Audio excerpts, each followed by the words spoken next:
Going live again real quick. Seems to be doing pretty well each time I do it. Um, got another idea for today's video. Really just want to continue on with kind of some of the writing that I did yesterday. If anybody liked it, hope you like it. Um, we'll see how these videos do and if people keep tuning in or not. Um, Usually it seems like a lot of people just want to maybe chat in the comments, and that's really cool. And I hope people get conversations going about whatever art you're into, where whatever the newest thing that you're into in terms of that goes. One other thing I want to get into today is continuing where we left off. Um, so I read yesterday a little bit of the protagonist of the new novel. He was having like a monologue inside of his head, and there's sort of this screaming and yelling going on from next door, and he's kind of talking about it a little bit. But so this is the first part. Let me just get this. Sorry, I don't condone this for any people out there, but when I'm doing this, I'm gonna have my cigarette going. All right, so well, it's literature. I've got a whiskey going too, not to other smoking things. Um, so this is the first time the narrator of the story actually comes in. So I'm just going to read this real quick. I don't want the videos to be too long, like these 15-minute videos or anything like that. People come on, I'll chat with you. Anyways, the narrator finally comes into the story. It's about 3 pages, so we'll see how this goes. He'd heard the sounds coming from next door before, rants and raving of all sorts. But this time, today, there was a frightening wailing to their angst.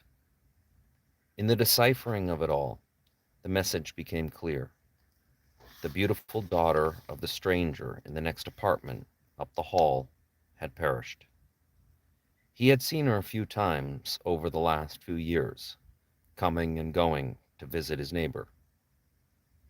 Over the time, it had appeared she had perhaps developed some bad health, or, most obviously, developed a drug habit. His screams of anguish were of her demise. The sound became clear. This was a sickness, he thought, built in humanity, in beings that can feel and think. How sick, how perverse, to make man suffer so. It reminded him of the woman across the parking lot, directly outside the south-facing window of his studio apartment. He had 2 big windows in that corner, one facing south and one east towards the simple but beautiful stone chapel next door. The woman had found her son dead, the same poison.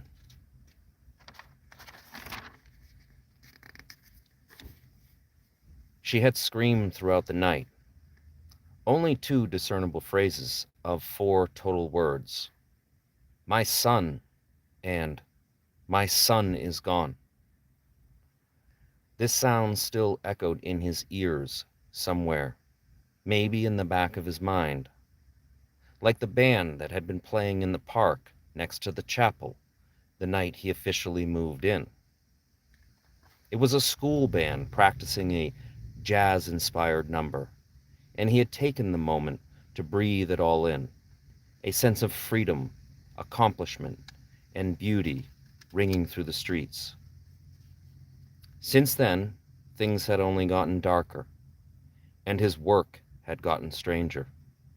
He must, he would tell himself, and those few close friends he felt could accept him. He must be original or different. In being opposite, he can re-describe the thing. The thing.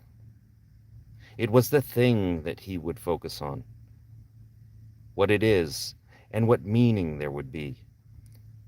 What he found was only an ever-perplexing maze with each step. The thing was elusive and organic. He began to believe he was the thing, and so was everyone else. The pen becomes a magnet to the hand to page. The page tells the tale. It holds the history. Oh, but the mind that hand is connected to, and all its tiny thoughts, gathered and collected, shining all the good ones. Here's an idea, he thought once, more golden and sweet than honey. The flower maker and the beekeeper. Two people he had imagined from incidental occurrence. He had watched the flower delivery man who brings the fresh flowers to the shop on the corner, just in view, out the south window next to the parking lot to the right. And at the same time, he had watched a resident of the building he lived in park his company van next to the chapel out the east window. The company was a pest removal service that he worked for. But the artist imagined a world where he was a beekeeper, and the man delivering flowers was some kind of genius scientist, genetically enhancing his strains of exotic specimen flora.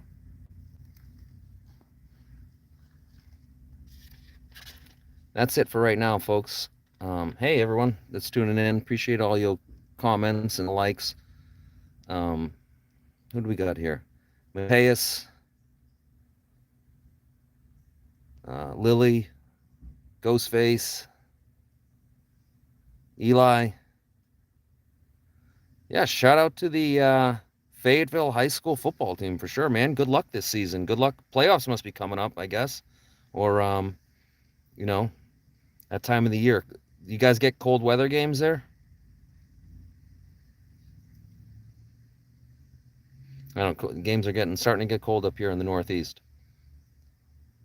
Appreciate y'all tuning in. All right, brother.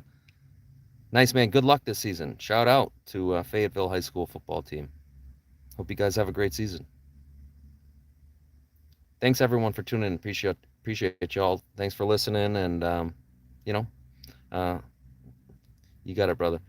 Um, we'll see you next time. Feel free to like the channel, subscribe, whatever you want. It obviously helps, and it help you get back here too for the next time in the algorithm. All right, we'll see you guys. Thank you. Yeah, real quick. Halo Master, you too, brother. Hey,